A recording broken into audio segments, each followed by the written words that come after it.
Hello and welcome back to my channel, or welcome if it's the first time you're watching me. I'm Sam, this is Sam Meades Reads. Up front, just want to say a massive thank you to anyone who's left a like or subscribed or left a comment. It's been really great, really welcoming. Kind of joining this booktube community, didn't really know what to expect for a first video, and it's blown me away actually, how nice everyone's been and kind of how welcoming. So thank you very much. And it has kind of left a bit of stress of trying to figure out what this next video is going to be. I kind of cursed myself a little bit for starting a booktube channel right in the middle of one of the biggest reads I've ever done with the Count of Monte Cristo, which kind of means I can't get through like 4 or 5 books a month this month, and I'm not going to have like a new book where I'm like, oh, I'm going to review this book this year and next week another book. It's a bit slower than that, but I think that's what I want this channel to be. It is about how much I enjoy reading. I want to share that joy. And last year I read more books than I'd ever read, and I think that's partly because of a Goodreads goal which I hit. But I did find, and I don't know if you found this, that when you've got a Goodreads goal, sometimes you pick books based on, oh, that one's a little bit shorter, and oh, I'm behind target, and I don't want to start that massive series because that's going to take a while, and I didn't want to do that this year, so I lowered my target, and I just wanted to spend more time kind of luxuriating in these big books. And yeah, so I'm not going to be the person who's going to review the latest books. I'm not going to be, probably not on trend a lot of the time, because I want it to be about what I'm reading and talk about the things I'm loving. So yeah, so I haven't got a new book to review this week, but I will be delving into a little bit of my reading progress on the Count of Monte Cristo. First of all, though, I will like to go through a bit of a book haul I've had. So I've managed to get some new books in. They are hard copy books. Most of the things I do buy are hard copy. As you can see, I love physical media. I love actually owning the tangible product, whether it be hardback, paperback, vinyl for records, or the 4K disc for movies and TV. There's just always been something about the smell, the touch, something that's always interested me, and I think I'll carry on doing that as long as I can. Obviously, space does become a bit of an issue, but I'm sure. Again, you can, things I don't like, I don't read, or just go to charity shops, so that's absolutely fine. And talking about charity shops, that's most of these books I bought, or at least 3 out of the 4 books I got this week were from charity shops. I went to my local Cancer Research UK shop and actually found some really good purchases.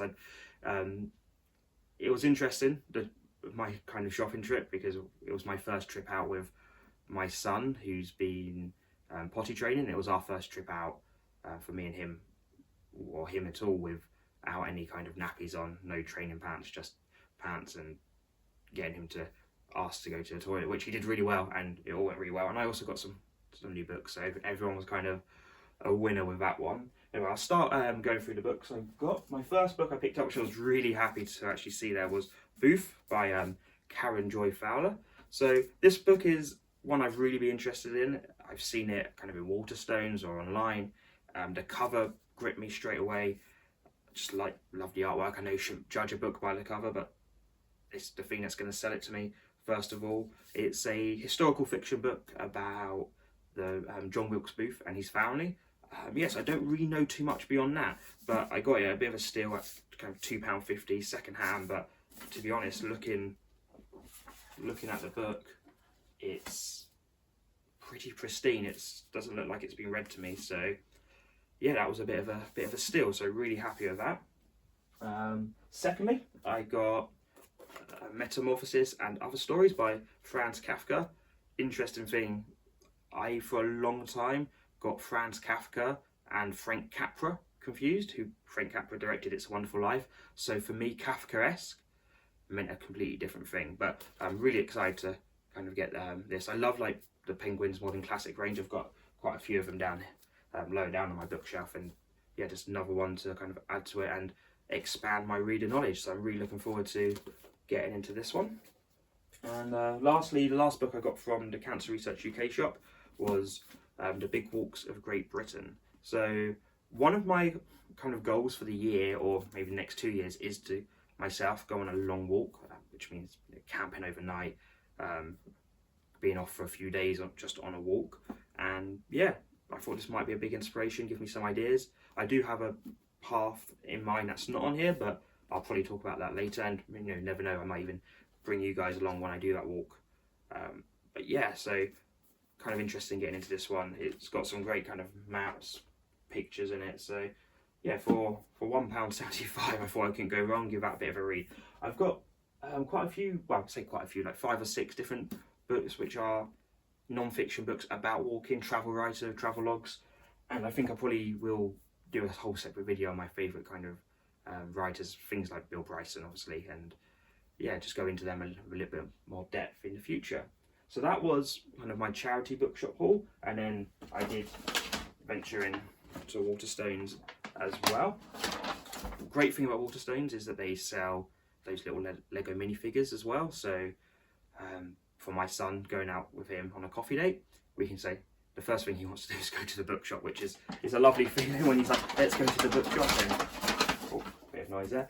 Yeah, so the book I purchased from Waterstones is Mick Herron and Spook Street, which is part of the kind of Slough House, Slow Horses series of books. So if you've got Apple TV Plus, you might have seen Slow Horses, the Gary Oldman show on there, and these are the novels that show is based on.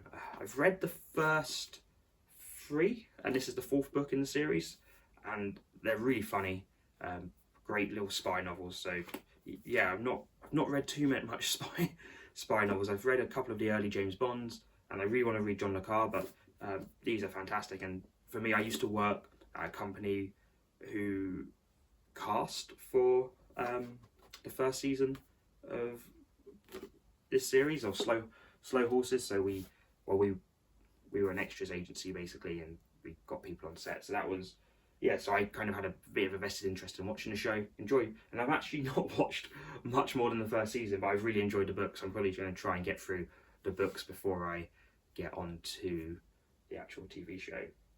Next up, I'm going to talk about my reading progress on the Count of Monte Cristo.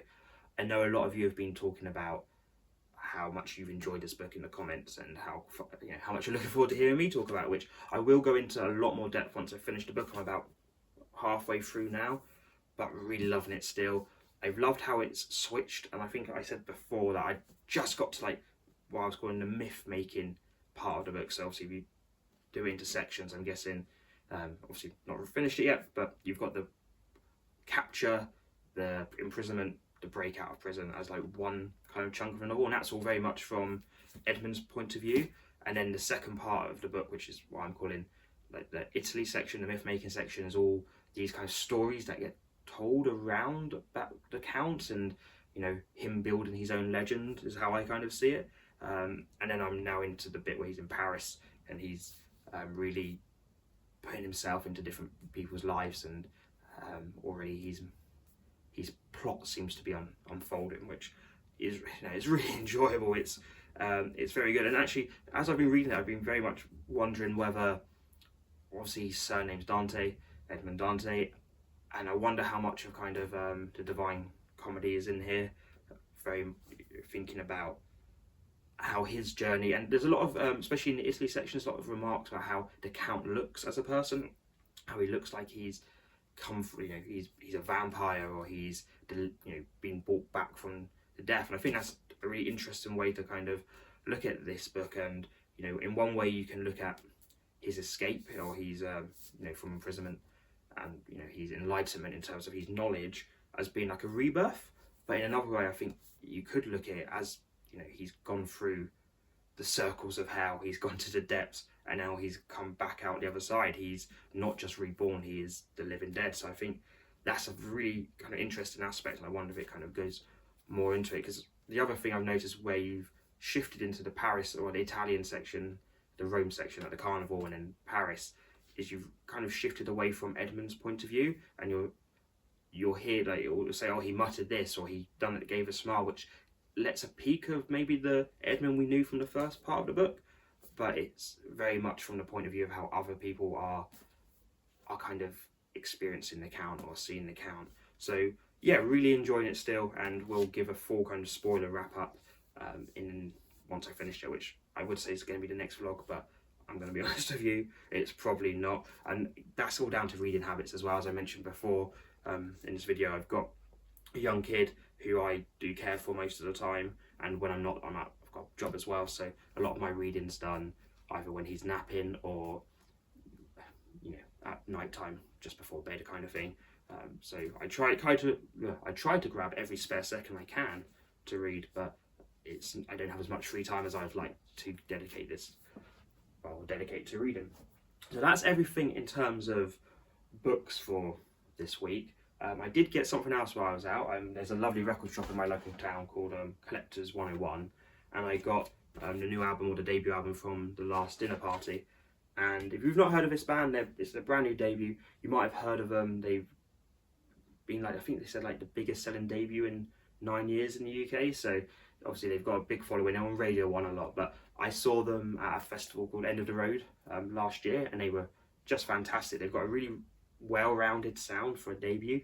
It's very much Kate Bush with a little bit of ABBA, a bit of Florence and the Machine in there. So a little bit gothic, but a little bit over the top, melodramatic sound as well. But really fantastic record from kind of start to finish. Big catchy choruses as well. So if you've not given The Last Dinner Party a listen, I'd highly recommend it. They're really good. And the great thing about going to your local record shop is, for me, I got a limited edition coloured vinyl, which you only get from local indie shops. So yeah, really good kind of shopping trip for me. Really good success. Sorry I couldn't kind of share more this week in regards to brand new books I've read, but that will come. I think maybe in the next video or two I'll do a bit of some of my favourite books and just talk about those a little bit as well. So yeah, thank you very much for watching again. It's been a pleasure talking to you all, and thank you so much for welcoming me to the community again. It's been really nice. I will introduce you to my cats next. I'll do a little separate video because I have been asked to. I've got two cats. They're brother and sister. Rose, who's a smaller girl cat, and then Bernie, who's a bit bigger. He's a boy cat. If you can tell where the names Bernie and Rose came from, put it in the comments. They're from one of my favourite TV shows. See if you can guess what TV show that was. What I will say is Bernie is shortened from the name in the TV show. So yeah, that will give you a little bit of a hint. Anyway, can't wait to speak to you next week. See you soon. Bye.